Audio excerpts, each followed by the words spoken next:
So a teacher and a student were arguing at my school today, and he said this. I'm talking to your ass. That's who I'm talking to.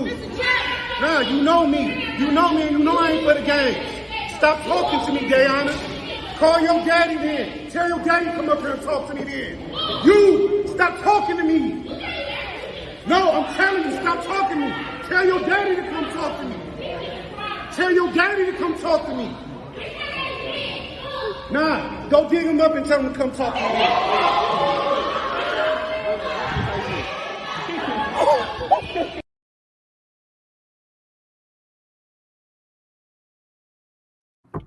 Dig him up and tell him to come talk to me. I don't know if you've been tapped in today, Meta, but I have been following this all day. So you, as a person who works in the education field, how would you handle a situation where a student was acting belligerent to you to the point that you're upset? What if a situation like that and the student was like cussing at you and just completely disrespectful, how would you handle that? That's administration. You call administration. So what I hear is that you're pussy. And no, it's administration. Trust me. Every single time you ever try to solve those on your own, it doesn't work out. Always call administration. I feel like it was a good comeback for somebody who was his age. Like telling somebody saying, dig your daddy up to come see me. I mean, that would be a pretty good jab if they were like the same age as you. Well, not even that. I feel like the employee was punching down. Like the girl, she messed up. You see, this is what's wrong with these new age kids. You can't be giving people ammo in your retorts. So when she was like, don't talk to me like that, blah, blah, blah, blah, blah. And he was like, oh, hey, tell your daddy to come see me. She should not have said, my daddy is dead. Okay? Why? Because guess what? That gives the person ammo to say, dig him up to come see me. And that is exactly what happened. And now that guy, I've been seeing people commend him online. I've seen people say, why would you let a teenager get under your skin like this? Where do you fall? I mean, it's wild. I can definitely see how things escalate to that. Like these kids these days, there's a reason why we're losing a lot of teachers. You see, I feel like every generation says these kids are wild, and I feel like to an extent it's true, but they are just a product of past generations. And it's like, hey, if it's not being taught at home, then that's the problem. But I also feel like that person who isn't even a teacher, when I first saw this video and I said, he has on an Oakland Raiders jersey. This is not going to go well. Like, it was me. I was like, ooh, that black and silver. I know this isn't going to go right. And then when he said, I'm talking to you, Dayana, I was like, oh, Lord, please do not. And then when he said, and then she said, like, bitch, my daddy dead or something like that. And I was like, oh, no. Look, you see, that's the problem with these kids, man. Actually, the pandemic, it taught us that parents hate their kids.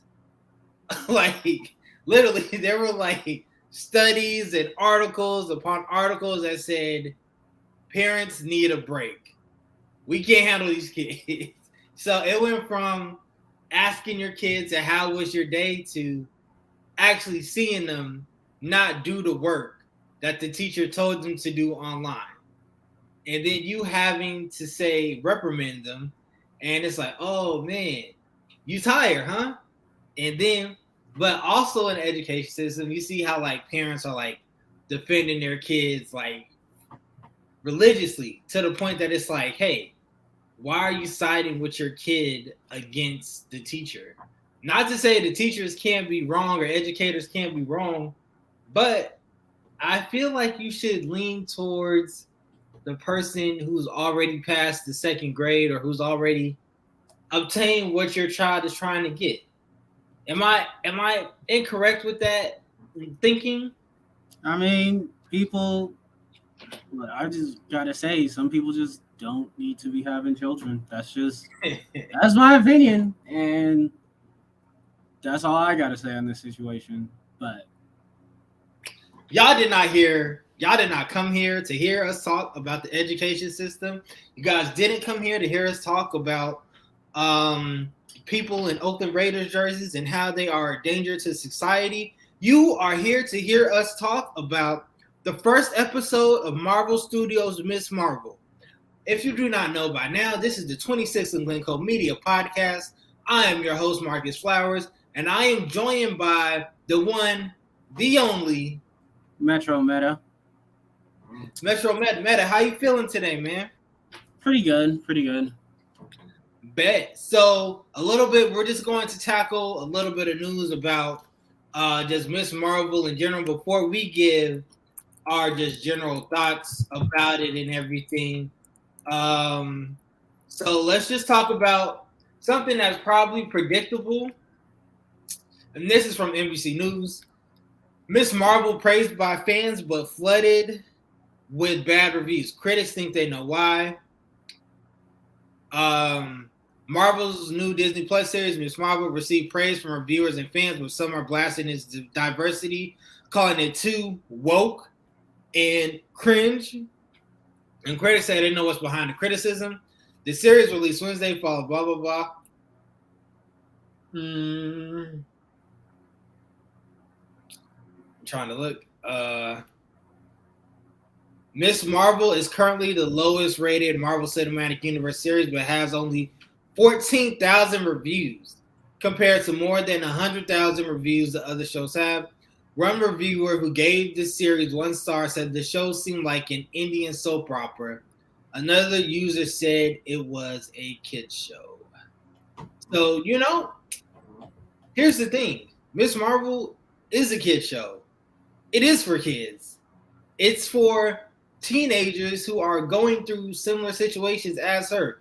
And one of the beautiful things that Marvel has always done throughout its history is they aren't like the difference between, I don't mean to compare, but the difference between like DC and Marvel is that DC has these grand figures. They have like literal gods. They have immortals. They have Eternals. Like they have all of that. But the main point of Marvel was to be the heroes outside of your neighborhood. And like we see that with like the Fantastic Four. Everybody knows them. Your friendly neighborhood Spider-Man, Miss Marvel. Of course, when you go through the lineage, you see that they did deviate a bit, but even still, like Daredevil, Luke Cage, there's always been the hero next door, like a hero that you can actually see in your neighborhood. And I think that's one of the more beautiful. That's probably one of the most beautiful things about this show. It's just like it feels like Kamala Khan, just like minus her superpowers. She seems like a regular teenager that I would like see outside, or like you would go to like a high school and see a girl like her. So just more news. Or do you have anything to add about Miss Marvel being cringe or woke? I definitely think like they haven't covered enough of Miss Marvel for us to even say things like that. Like they got Bruno, and even if you're saying like the cast is too woke, we spent like all of 2 seconds with everybody besides Bruno and Kamala and her parents. We spent like 2 seconds. Like they jumped directly into like her volume 2 like sort of setting, like her brother's already getting married. So like we haven't seen enough for them to go, oh, it's too woke.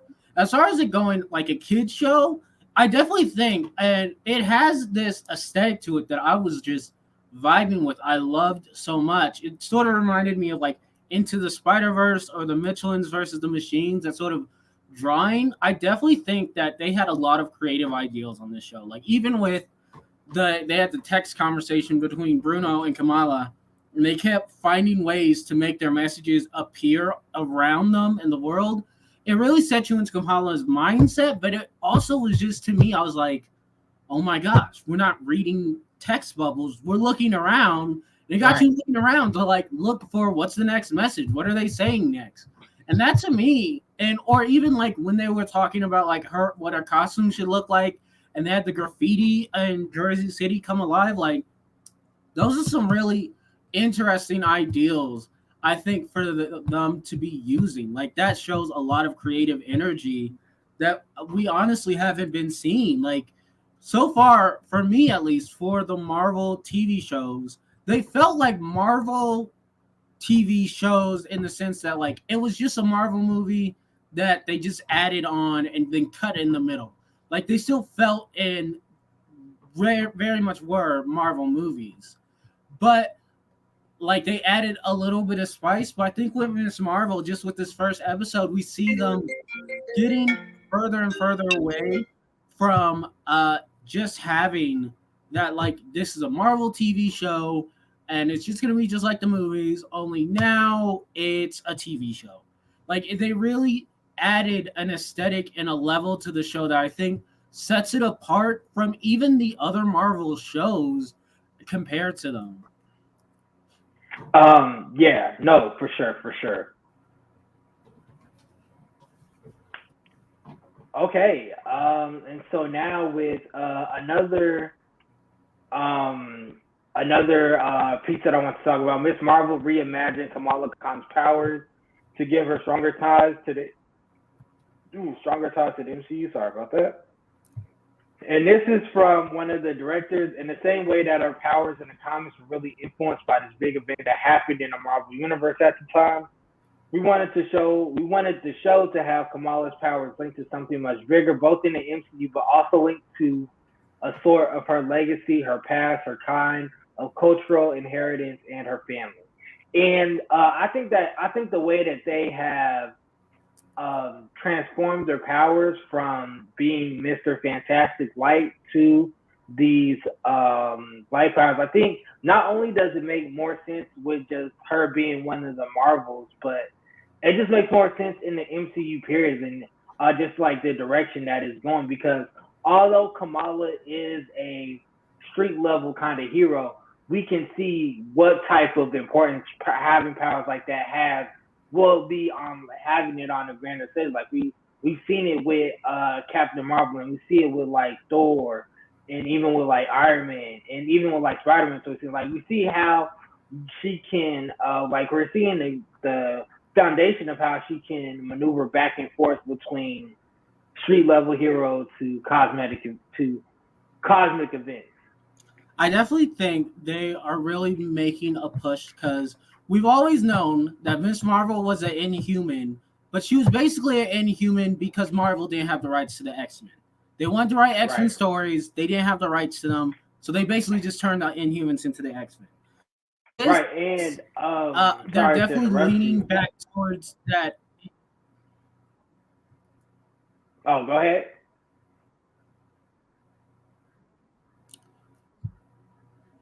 So basically with this, what they were trying to do is like they're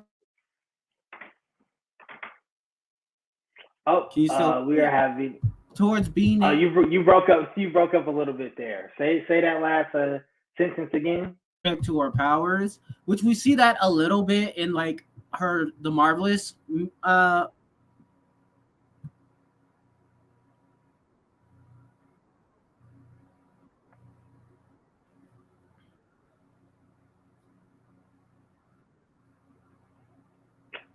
Well, ladies and gentlemen, we have. Oh, Meta, are you back? Yeah. Oh, you broke up again. Try to say that. I feel like your statement is so powerful that the interwebs don't want you to get it out. Like I feel like that's what's happening, because the most dangerous thing in the world is a microphone and an open laptop in front of a black man. So they're trying to shut you down, but so try it again one more time. Let's go. All right. So basically what they're doing was, in the comics, Miss Marvel was an Inhuman because they wanted to make stories about mutants, but they didn't have access to them. So they just turned the Inhumans into them. And with this this band that came from her grandmother, and seeing the past, we saw it a little bit with the Marvelous Miss Marvel, where they touched on part of her ancestry that led to the Inhumans and that she's sort of replaying to this day. And so now Marvel says, let's go in on this part of it. Let's go in on both her culture and her connection to the Miss Marvels, and let's make her powers a bit more in line with like Monica Rambeau and with Captain Marvel. And they still have like a big part of her powers being like creating like her arms. She saves Zoe essentially the exact same way, which apart from having changing her backstory from like, oh, she wants to go to a party to like Avengerscon, I think that's a good way of again putting us back on that ground level of the Marvel Cinematic Universe. Like, how does everyone see everything? And to have this like Avenger like Comic-Con and you looking around, you're like, oh look, there's those Steve Rogers, there's people dressed like Wakanda. And I had questions like, can we dress like Wakandans? Is that okay? Is that culturally okay? Is that appropriation? Or are they just heroes now? And I definitely think that this is sort of the level that these Marvel shows should be at. Like every once in a while with like Loki and What If, they keep pushing it back up to like that massive level threat. But I'm like, let's pull this back. What is going on like now? Like what's going on? And we saw that right with Falcon and the Winter Soldier and a little bit with Wanda. Like people sort of don't really know what to do. They're just moving. They're sort of like just letting things happen. And I sort of like that ideal, especially now, like I said this before, like it feels like the Avengers are gone. They're basically broken up. Cap's in the past, Tony's dead, Thor's up in space, Captain Marvel's up in space, Black Widow's not running it anymore. We basically just got Doctor Strange, Wu, and the Ant-Man sort of standing around looking for problems to solve, and they're recruiting like a whole new set of Avengers. So how does that feel to be in the MCU and be like, all right, aliens are real, gods is real, they can change and attack us at any moment, and the people who are supposed to protect us are all gone. So what do we do now? And I think a large aspect of the show is going to be the question of like, where are our next heroes coming from? Because it seemed like your first set of heroes were basically given to you. Tony just happened to make an Iron Man suit to get out. Captain America just happened to be saved. Thor just happened to be sent to Earth. Black Widow and Hawkeye just happened to be spies. So your first set was given to you. And I think a new big part of this next phase of the MCU is like, we're not just going to get any more heroes. We have to start standing up ourselves. I think Ms. Marvel is a great representation of like, I wasn't sent here by some magical people to save you, but I got powers. Let's go, fisticuffs. And earlier in praise bomb as of right now, this is through as it stands. Miss Marvel is top of the MCU score with the 97%. What do you think the takeaway from that should be? I mean, I definitely think that this is going to be one of the better shows. And when you measure it against all the other ones, and you think to yourself, all right, you have the intrigue of WandaVision. I think we can all agree, like especially with it being the very first show. I know it wasn't meant to be, but WandaVision for me, that was like peak. Oh, we're all watching this right now. We're all watching this and trying to figure it out. And I definitely feel like after WandaVision, there was sort of like a lull with Captain America. There was like big conversations. And then with Loki, we got back in like, oh, what's going on? What's going on? And Moon Knight, I feel like, again, was a lull. So for this, I feel like this is a huge like blowout for the Marvel TV shows. And I'm wondering how they're going to add that intrigue back into the show. Right. So we will see, but we've talked about it enough. Let's hop right in. So starts off basically following the life and times of Kamala Khan, and I will say, just observing her like introduction, just like being a like I think this is probably the first time where I just have been watching the show and have been like, yo, I miss youthful energy. Because for her to have created, produced, edited a video, released it, and then go have the energy to go to school, I was like, dang, those just youthful energy. And we're seeing how not only is she a fan, but she's a knowledgeable fan. And it's interesting. I don't know if I was rewatching this before we started, but if there was one thing that I would actually want to listen to, it would be the podcast series of interviews with Scott Lang. I feel like that was such a great detail to add. Yeah. This is like the only show, like Moon Knight's not listening around. And again, when it comes to like Ms. Marvel's nerdiness, this is how you can add more life back into the MCU. Like Scott Lang did a podcast because Doctor Strange's not watching a podcast. Moon Knight's not watching a podcast. Ms. Marvel's watching that podcast. And I would totally want that podcast. I want that podcast, and his best friend from Ant-Man, I know who you're talking about. Yes, I want that podcast with just him and Ant-Man retelling the events of the entire Marvel universe. I want that podcast. Somebody get that on a producer's desk. I think Marvel's really good at adding small details that you won't notice until like your second and third watch, because I didn't even remember.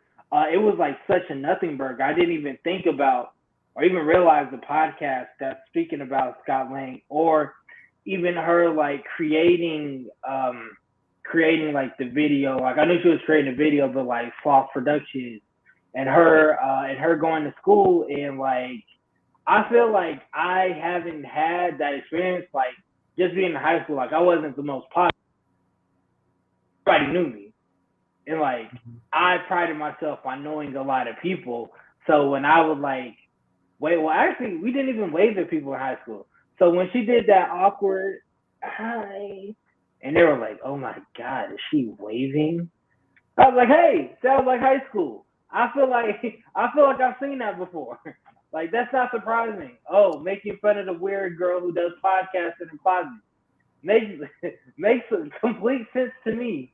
And one thing that I think everybody's sort of not picking up on is like when Kamala says like, "Oh, we got this from Scott Lang's podcast," when he told everybody, that essentially means that a lot of the information that they have about the Avengers, what happened with the Avengers, it's mostly coming from people talking. The government's not releasing like reports on like what the Avengers are doing. A lot of this is kept secret. So a lot of what Kamala is like doing her videos on, she's sort of a conspiracy person. Like people know the Avengers exist. They know they saved them. They don't exactly know everything. Like we saw that in Hawkeye when they made the play about Steve Rogers and they put Ant-Man in there. Nobody actually knows what's happening with the Avengers. They're just sort of listening to what's happening through like podcasts and what they can see. Right. I was definitely talking about Kamala in high school, but thanks for taking us off the path. Thank you. Thank you for not paying attention. But and so we're seeing her interact, and we see Bruno as a budding inventor. He prides himself on being like a Tony Stark light, and how he like has, instead of Echo, he has it's called Zuzu. And Zuzu is basically like a voice operated app, and he uses it. He even lets Kamala's family use it, or not her family, but her father use it. And we see, I will ask you this, because this has never happened to me. Because in high school, I was fairly athletic, and like I was I was an athlete, so I didn't really have these issues. Did you ever get hit in the face with the dodgeball? No. Like I feel like I didn't take team sports as my elective for gym. I took like weightlifting or something. But yeah, so when she got hit with the dodgeball, I was like, oh, seen that happen before. Like none of this is new. And her just going through her life like, oh, she's a regular high school kid. And even the counselor was like, and he said that he recited Mulan to her, and she's like, "Are you reciting Mulan to me?" Like, oh, that's so lame. And it's like, okay, like we've all been there. You probably haven't been there, Medicine. You're still fairly pretty young, but you've always tried to like. I don't know if you or even with your students, you maybe have when you're trying to relate to them, and you're like saying like song lyrics, or you're like doing a Gertie, and it's like, hey, I still got the moves, and they're like, dude, you look so old doing this. Hey, do you need a walker, Grant? Yeah. And that's the same energy Kamala was giving her school counselor. But I will say that, speaking on like just like a lot of kids whose head are in the clouds in high school, it's like it's okay to dream. It's okay to have these elaborate plans for your life. But as we see later on in the episode, those elaborate plans do not work out, and they always hurt the people closest to you. And so we get to her wanting to go to Avengerscon, and she asks her mom, and her mom is like, oh, so you just want to go to a party at night? And she's like, no, it's not a party, blah, blah, blah, blah, blah. Since I didn't really go to Comic Cons as a kid or as a teenager, I can't really say. Meta, did you? No. Yeah, I don't think my parent would let me. Actually, mom wouldn't let me because it would be like in the area she did not want to drive to.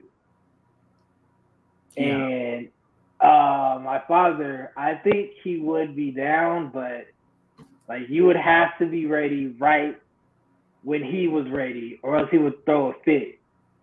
And at the time, we didn't have, well, you did. When I was like a younger teenager, there weren't like cell phones. So it would be, hey, if you're not here at 6 p.m., 6:01, if you get in the car, I'm going to go off on you. So just hearing that, and it's like, oh, like trying to explain the concept to your parents. And her parents were actually, they seemed like they didn't care, but they understood, and they even brought it back to her under the condition of being Charlie Hulk. And she was like, no, I don't want to be a Hulk. I don't want to do this. You guys don't understand me, blah, blah, blah. And she made her father cry. That was a hard scene. I was like, dang. They tried to connect with you, and you threw it back at their face. As a man, as a grown man, why are you crying over a 17-year-old? You have to remember, she's 17 years old. Just like the teacher was going back and forth with a 17-year-old with a child, you have to remember, what's the main thing with 17-year-olds? They're stupid. Kids are stupid. They act irrational. Their brains aren't fully developed yet. So they're going to be doing dumb things. So for you, as a man, as not even a man, as the head of your household, why are you crying? Why are you at this little girl's feet? Because she didn't want to be dressed up as alongside her father with green face paint as the Hulk. When we all know she likes the Hulk, but her preference is Miss Marvel, is Captain Marvel, my mistake. Like that's what I was like, Sam, like what is wrong with you? Like tighten up. He reached out to his daughter, and she snapped at him. And it's that whole idea of like your children's no longer the child you used to be. I definitely feel like they are making an effort because in the comics, Kamala does have a lot of conversation, and a lot of like back and forth with her parents. But I feel like this Disney show is really trying to like center her family and her parents more as part of the story, as part of her change to become a hero. And you see it like for me, there are two moments that struck me as interesting. The first one was when she discovers the gauntlet and her mom's immediately shuts it down. She's like, "Oh, it's trash," but she looks like she has some knowledge of like what the gauntlet is or even what it does, which makes me question if this, like in the comics, is her mom going to know that she is a superhero? Is her mom going to recognize those powers and be like, she is getting that from that gauntlet? Right. And so further on, she finds some gauntlets from her grandmother. And she was like, "What are these?" And her mom was like, "Oh, your grandmother was a dreamer and her head was in the clouds. And I don't want you to be like her." And then she gets the grand idea to make an elaborate plan to go to Avengerscon, which literally is only taking the bus, going to Avengerscon, taking the bus back, and sneaking out the window. But like all 17-year-old plans, they fail. Because why? At the end of the day, 17-year-olds, 16-year-olds, high school kids are stupid. And so it would have worked if they left on time. You know, it wouldn't have worked because you have to think, she couldn't even get her bike on the bus. That's because they were late.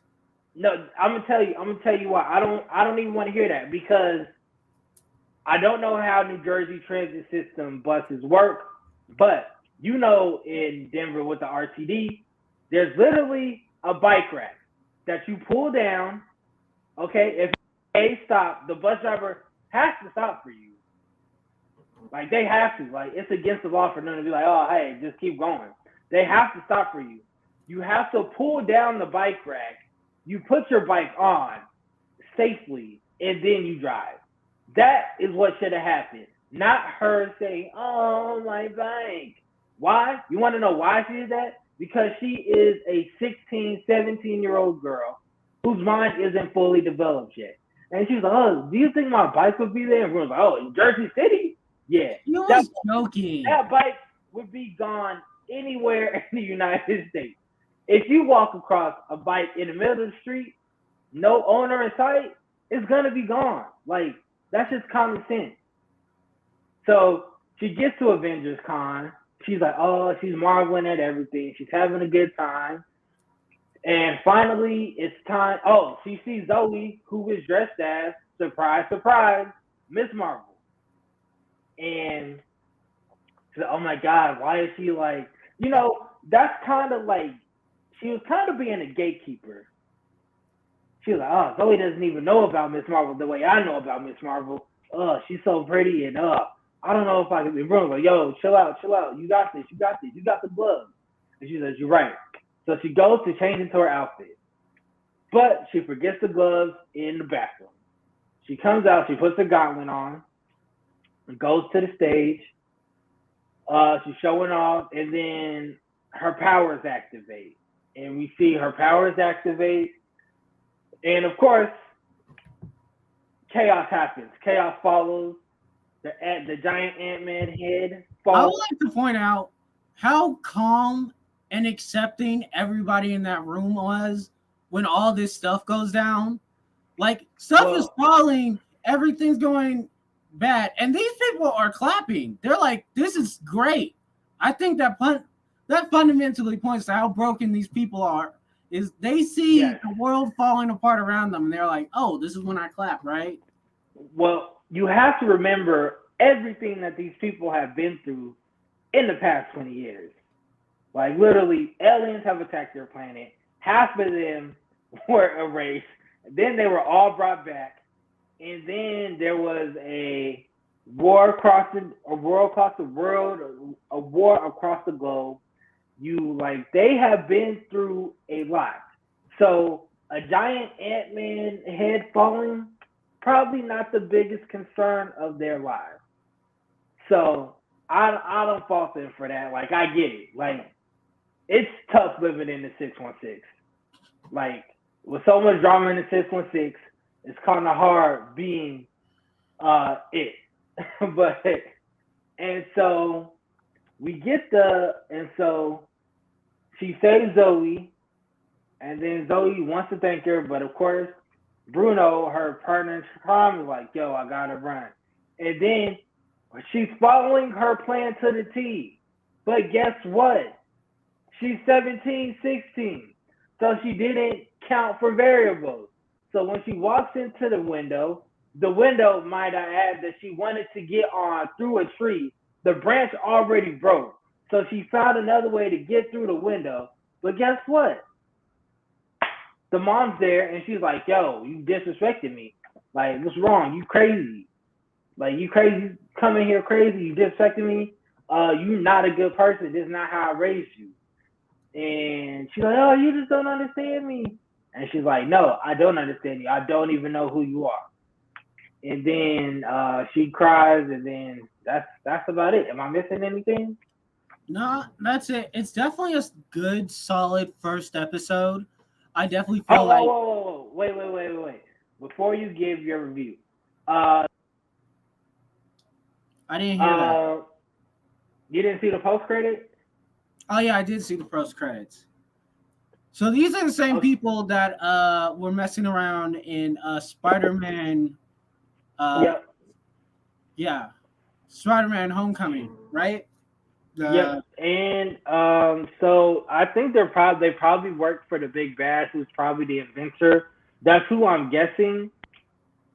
No, they work for the department. The people that clean up after aliens and stuff. The department that took the Vulture's job in Homecoming. Damage control. Yeah, damage control.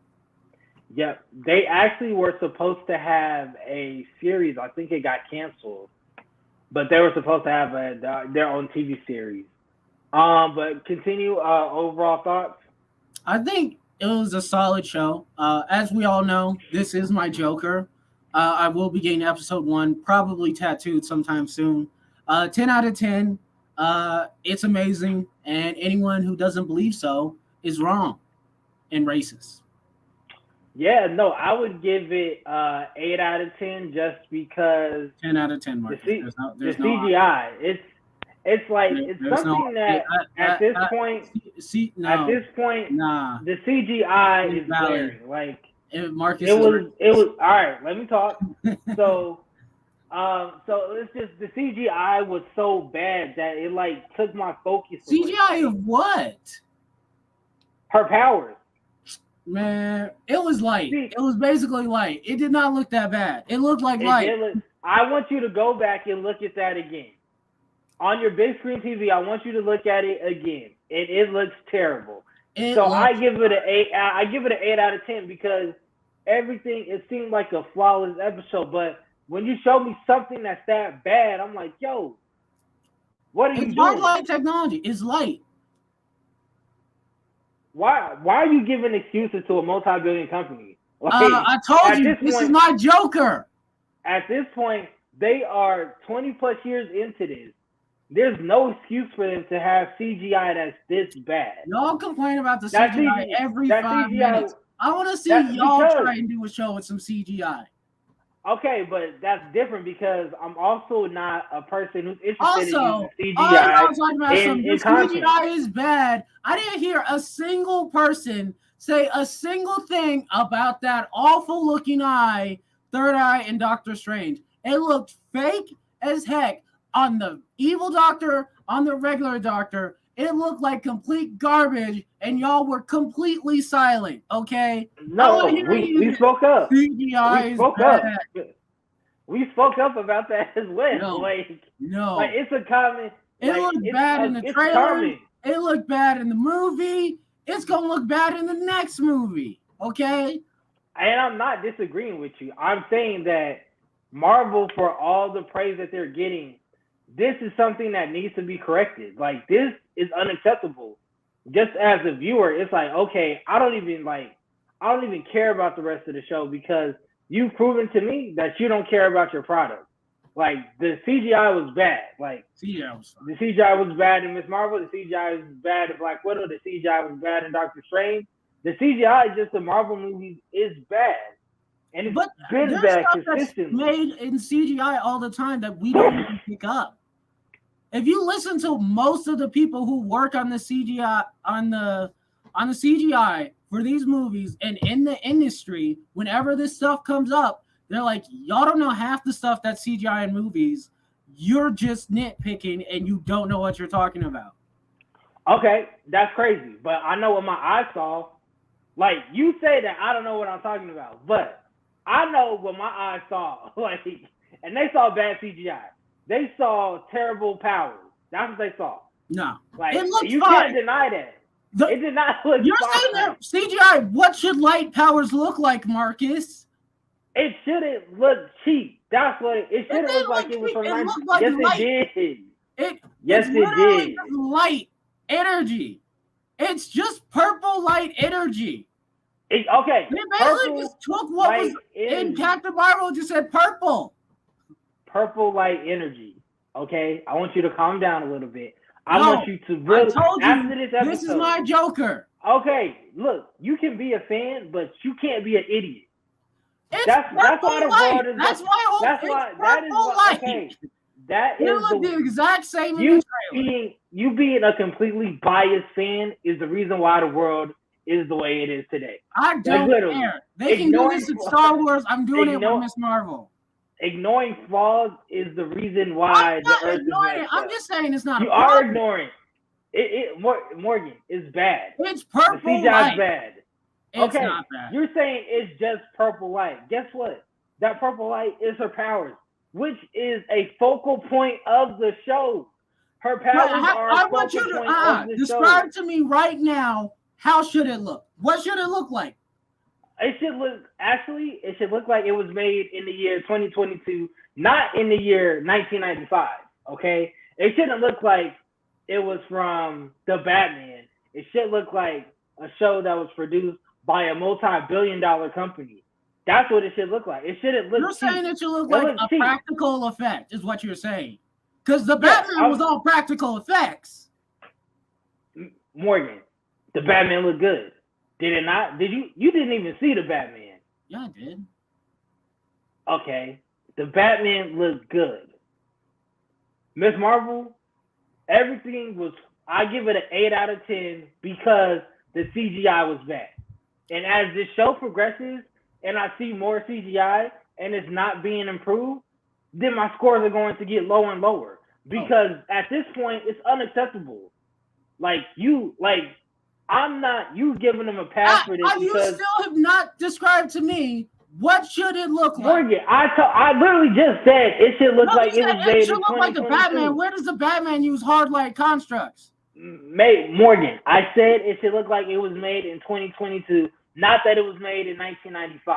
The CGI is movies bad. Out here all were made 22 years ago. Talking about some 2022. Morgan, you barely watch any animated stuff out here. Yes, I do. No, you don't. Morgan, it looks bad. Like, you can admit it looks bad. Like, you're saying. I don't think it looks bad. I generally just don't care because it's just light. It's light shaped like a hand. Morgan, but you're saying it's just light. They did two things with it. They made light go around her body. They put her in a weird dimension. And then they made a light hand. And that's it. That's all they did. And it looked terrible. Morgan, it looked cheap. No. Okay, what is your definition of fine? Maybe we need to start there. Because your definition and my definition is a light construct. It looked like light. It looked like a construct.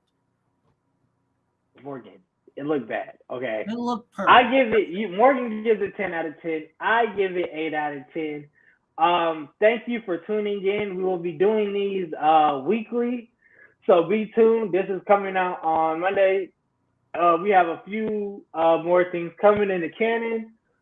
We are back to doing this. 26 in Glencoe. We're back to run the summer.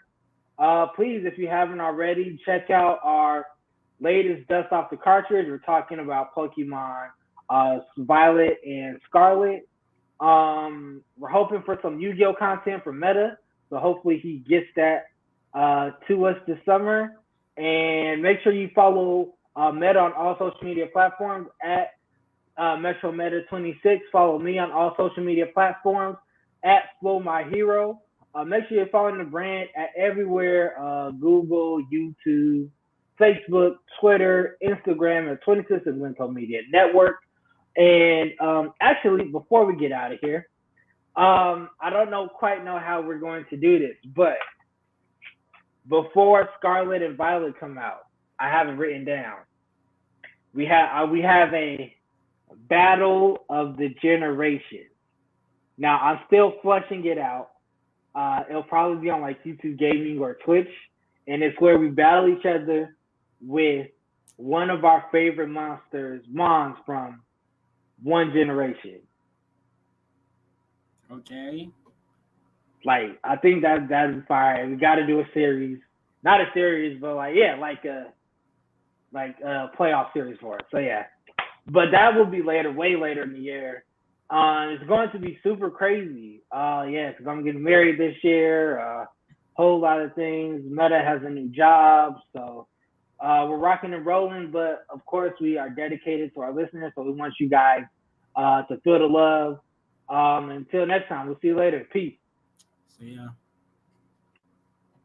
It's your boy Metro Meta. Don't forget to watch and listen all of 26 and Glencoe's content. And also don't forget to leave a like, a comment, and subscribe. And don't forget to rise above.